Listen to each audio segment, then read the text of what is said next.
আজকে রবিবার 28 জুন। আজকে আছিল 5 পোলিও। তো আমরা বাইরে গেছি সকাল সকাল 5 পোলিও খাওয়ার, মানে রিদ্দিরে খাওয়ানিত। তো তাই একলা একলাই নামতো সিঁড়ি, তাইরে ধরতাম না। আই দেখো কি তাকনের দুষ্টামি দেয়নি, হাটের কীরকম হাটের না, তাই দৌড়ের।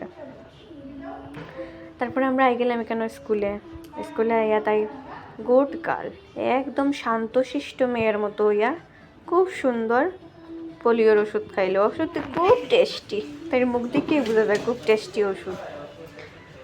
তারপরে হাতের মধ্যে দাগ দিলাইলো আর খাইছে বলিয়া প্রমাণ। আসলে তাই ওষুধ খাইতে অত শয়তানি করে না, খুব সুন্দরভাবে শান্তশিষ্ট হয়েও ওষুধ খায়। করো কোনো ওষুধ খাওয়ানি হলে তাই খুব ভালোভাবে শান্তভাবে ওষুধ খাওয়ানি যায়। তারপরে রবিবার দিন আসলো, ভাবলাম বিকালবেলা একটু ঘুরতে যাইনি। ও মাই, ঘুরতে বাইরে থেকে এত বৃষ্টি, প্রথমবার আমরা এদিকে বৃষ্টি শুরু হইল।